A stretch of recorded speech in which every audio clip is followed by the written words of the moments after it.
42% reservation అని దానికి 10 రకాల కథలు చెప్పిండు. ఒక రోజేమో రాజ్యాంగ సవరణతోనే రిజర్వేషన్ వస్తుందని చెప్పిండు. ఒక్కొక్క రోజేమో నేను బిల్లు తెస్తున్నా, బిల్లుతోని అయిపోయింది, సప్పట్లు కొట్టుని, పాలాభిషేకాలు చేయండి అని ఒక రోజు చెప్పిండు. ఇంకొక రోజు బిల్లు కాదు ఆర్డినెన్స్ తెస్తున్నా అన్నాడు. ఇంకొక రోజు జీవో ఇస్తే చాలన్నాడు. ఇంకొక రోజు పార్టీ పరంగా ఇస్తా అని చెప్పిండు. ఇన్ని కథలు చెప్పిండు. కానీ ఏం చేసిండు ఆఖరికి? నిన్న సర్పంచ్ ఎలక్షన్ నోటిఫికేషన్ వచ్చింది. కేసీఆర్ గారు ఉన్నప్పుడు 24% ఉండే బీసీల రిజర్వేషన్ సర్పంచ్ ఎలక్షన్ లో. మరి ఇవాళ ఎంత అయింది? ఎక్కడ 42, ఎక్కడ 17%. అంటే వెనకటికి ఎవడో చెప్పిండు, కొండంత రాగం తీసి గాడిని పాట పాడినాడు. గట్లున్నది రేవంత్ రెడ్డి కథ. ఇక 2 ఏళ్ళకెళ్ళి 160 కోట్లు ఖర్చు పెట్టి ఇగో చేస్తే కులగణన, అవ చేస్తే ఇక అయిపోయి 42%, ఇగో జీవో, అగో ఆర్డినెన్స్, ఇగో బిల్లు, అగో రాజ్యాంగ సవరణ, ఇగో ధర్నా, అగో పాలాభిషేకం అయిందా? మరి అందుకే అంటున్నా, కాంగ్రెస్ అంటేనే మోసం, కాంగ్రెస్ అంటేనే దగ, కాంగ్రెస్ అంటేనే వంచన, కాంగ్రెస్ అంటేనే కుతంత్రం. అందుకే ఆ కాంగ్రెస్ పార్టీ యొక్క అభ్యర్థులకు ఖచ్చితంగా సావు దెబ్బ కొట్టాల్సింది, కర్రు కాల్చి వాత పెట్టాల్సింది మా బీసీ బిడ్డలు, మా బీసీ అన్నదమ్ములనే మాట నేను మళ్ళొకసారి గట్టిగా చెప్తా ఉన్నా. ఆలోచించండి. ఏ వర్గాన్ని మోసం చేయకుండా ఈ కాంగ్రెస్ వాడు? ప్రతి వర్గాన్ని మోసం చేసింది. ఎస్సీ ఎస్టీ డిక్లరేషన్ అన్నారు. కేసీఆర్ 10 లక్షలు ఇస్తే దళిత బంధు నేను 12 లక్షలు ఇస్తా అభయహస్తం అన్నాడు. ఇచ్చిండా? ఒక్కలకు 12 పైసలు ఇచ్చిండా? ఎక్కడన్నా ఒక్కలకు కార్పొరేషన్ లోన్లను ఇచ్చిండా? ఏదీ లేదు ఇప్పటిదాకా. ఎస్సీలకు మోసం, ఎస్టీలకు మోసం, బీసీలకు మోసం, మైనారిటీలకు మోసం. మైనారిటీలకు చెప్పిండు 4000 కోట్ల బడ్జెట్ అన్నాడు. ఇచ్చిండా? ఒక్కలకన్నా వచ్చిందా? సబ్ ప్లాన్ లేదు, బడ్జెట్ లేదు.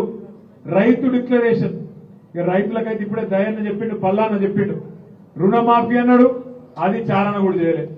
రైతు బంధు 15,000 చెప్తా అన్నాడు, 12,000కి ఆగిండు, 15,000కు లేవు పైసలు అన్నాడు, 2 సార్లు ఎగ్గొట్టిండు. బోనస్ అన్నాడు, అది బోగస్ అయిపోయింది. ఉచిత విద్యుత్ ఉత్త విద్యుత్ అయింది. కనీస మద్దతు ధర దిక్కులేదు. పత్తి కొనేటోడు లేనేలేడు, 8,000 రూపాయలు వస్తలేదు, 6,000. ఆ పత్తిలో కూడా తేమ శాతం అని చెప్పి కటింగ్ పెట్టి పత్తి రైతులు నాగం చేస్తాడు. ఇంకో దిక్కు ఇవాళ ఎంత దుర్మార్గం అంటే, బోనస్ అన్నాడు, ప్రతి పంటకి ఇస్తా అన్నాడు, కానీ ఆఖరికి మళ్ళీ సన్నాయి నొక్కులు నొక్కి సన్నవడ్లకే బోనస్ అన్నాడు. కొన్ని వాటికన్నా సగంగా ఇచ్చిండా? వాటికి కూడా పోయిన కాలం కూడా ఇంకా బోనస్ పైసలే పడలే. అంటే ఈ వర్గం ఆ వర్గం అని కాదు, మహిళలు, నిరుద్యోగులు, యువత, విద్యార్థులు, ముసలోళ్ళు, ఏ వర్గాన్ని కూడా మోసం చేయకుండా కాంగ్రెస్ ఇచ్చిపెట్టలేదు. విద్యార్థులకు విద్యా భరోసా కార్డు 5 లక్షల కార్డు ఇస్తా అన్నాడు. ఆడపిల్లలకు స్కూటీలు ఇస్తా అన్నాడు. పిహెచ్డీ చదువుకుంటే 5 లక్షలు, పోస్ట్ గ్రాడ్యుయేషన్ చేస్తే 1,00,000, డిగ్రీ చేస్తే 50,000, ఇంటర్మీడియట్ చదివితే 10,000 వచ్చినాయి. ఎవరికన్నా ఏది లేదు. సంవత్సరంలో 2 లక్షల ఉద్యోగాలు ఇస్తాడు. మొదటి సంవత్సరంలో వచ్చినాయా? ఏదీ లేదు. అందుకే 2 ఏళ్లు నిండుతందుకు వస్తున్నది రేవంత్ రెడ్డి ప్రభుత్వం.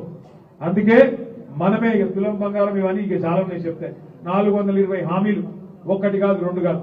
నేను మిమ్మల్ని ప్రార్థించేదల్లా ఒకటే, మనకి ఇవాళ ఎక్కడో చూసి అక్కర్లేదు, అటు ఇటు ఇటు అటు దిక్కులు చూసి అక్కర్లేదు. మన నాయకుడు కేసీఆర్ గారి పోరాట స్ఫూర్తి, మన నాయకుడు కేసీఆర్ గారు ఆనాడు తెలంగాణ కోసం పార్టీ పెట్టినాడు 2001 సంవత్సరంలో. అదేదో సినిమాల పాట ఉంటుంది, గాలి వానలో వాన నీటిలో పడవ ప్రయాణం, తీరం ఎక్కడో గమ్యం ఎక్కడో తెలియదు పాపం అని.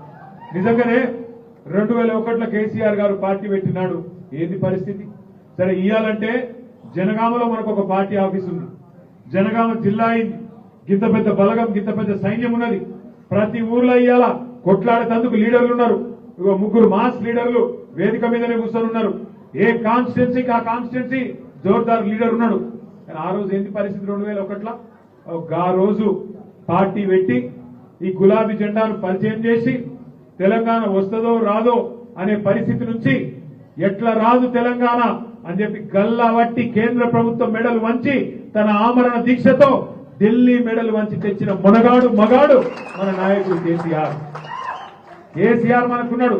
కేసీఆర్ పోరాట స్ఫూర్తి మన కళ్ళ ముంగట్నే ఉన్నది. మరి ఢిల్లీ మెడల్ వంచి రాష్ట్రమే తెచ్చిన వాళ్ళం గల్లీలో ఉండే 3 ఫుట్ బుడ్రకాన్ గారిని కొట్టలేమా? తిప్పి కొడితే 3 ఫీట్లు తిప్పి కొడితే 3 ఫీట్లు కానీ మాటలే